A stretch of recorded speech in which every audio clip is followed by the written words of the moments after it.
চিনি কম হয়েছে, একটু চিনি নিয়ে আসি। এই সুযোগে মিষ্টি শরবতের মধ্যে মরিচ দিয়ে দিই। এই তো হয়ে গেছে, লুকটা দেখে নাই। তোর শরবতের মধ্যে মরিচ দিয়ে দিছি, এইবার দেখি চাকরিটা তুই কিভাবে পাস। চাকরি তো আমিই পাবো। ইসিরে চাউমিন গুলো পড়ে গেল রে। যেই চাউমিন রান্না করতেছি এই রেস্টুরেন্টের চাকরিটা তো আমিই পাবো। আর ওই হালা সামান্য একটা জুস বানাইছে, ওখানেও মরিচ দিয়ে আসছি। ওই জুস কে তো মালিকেরা বমি করে দিবে আর চাকরিটা আমাকে দিয়ে দিবে। হেই পার্টনার, কি অবস্থা তোমার? আলহামদুলিল্লাহ ভালো। হ্যালো ব্রাদার, কি অবস্থা? আলহামদুলিল্লাহ, রেস্টুরেন্টটা প্রায় তৈরি হয়ে গেছে মনে হয়। এই তো রেস্টুরেন্টের কাজ ফুল শেষ হয়ে গেছে, কিন্তু মিয়া তুমি তো একবারও দেখতে আসলা না। আরে পার্টনার আর বইলো না, তোমরা তো জানো আমার কোটি কোটি টাকার বিজনেস, বিভিন্ন জায়গায় বিভিন্ন রেস্টুরেন্ট, সবগুলো কি দেখা সম্ভব? সমস্যা নাই, তোমাদের উপর আমার ফুল বিশ্বাস আছে। ওকে পার্টনার, এসেই যখন গেছো ওরা রান্না করতেছে, চলো তুমি টেস্ট করবা। তুমি যাকে ওকে বলবা তাকেই রাখা হবে। ঠিক আছে চলো তাহলে। ঠিক আছে পার্টনার, তুমি গাড়ি এখানে রাখো, চলো যাই। চলো পার্টনার।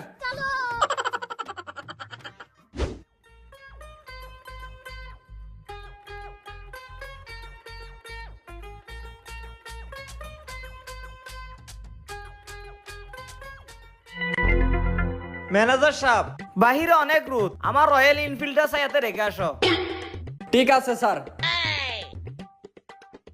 এ শেফ, কে কি রান্না করছো নিয়ে আসো, আমরা টেস্ট করব।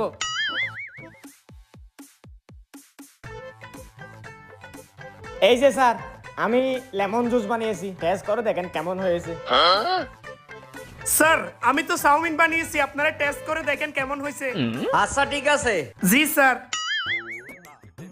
স্যার সসের সাথে ট্রাই করেন, ভালো হবে।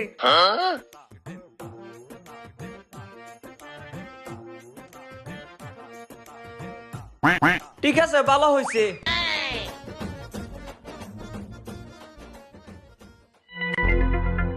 বাহ, এটা তো অন্যরকম হয়েছে, অসাধারণ। কিরে, এটাতে তো মরিচ দিছিলাম। Thank you sir. আমি তো টেস্ট করে দেখলাম, আপনারাও একটু দেখেন। আরে পার্টনার, আমাদের কেন আবার টেস্ট করতে হবে? তুমি টেস্ট করলে হবে, তুমি যাকে ওকে বলবা এই রেস্টুরেন্টের শেফ সেই হবে। হ্যাঁ হ্যাঁ, তুমি টেস্ট করলেই হবে, আমাদের চাইতে তোমার অভিজ্ঞতা বেশি। ঠিক আছে, তোমরা যেহেতু এত করে বলতেছো, আমি চুজ করতেছি কে হবে রেস্টুরেন্টের শেফ। তোমার চাউমিন ভালো ছিল, তবে আর একটু বেটার হলে ভালো হতো। জি স্যার, আমি তো চেষ্টা করলাম। তোমার লেমন জুসটা তুমি ব্যতিক্রম কিছু করার চেষ্টা করছো, তার মানে তুমি প্রত্যেকটা খাবারের মধ্যে ব্যতিক্রম কিছু করবা, সেই জন্য তুমি হবে আমার রেস্টুরেন্টের chef. Thank you sir, thank you so much আমাকে চাকরিটা দেওয়ার জন্য। আরে স্যার এসব কি বলেন? ও শেফ হবে মানে ওকে তো দেখা যায় গ্রামের একটা ক্ষেত, আর আমাকে দেখেন আমি নিউ ইয়র্ক থেকে রান্না বিষয় ডিগ্রি নিয়ে এসেছি স্যার। সামান্য এই খাবার আমি রান্না করতে পারবো না? আর ও কিসের জাল দিছে? ও তো মিষ্টি বানাইছিল, আমি তো জাল দিছিলাম যাতুর চাকরি না হয়।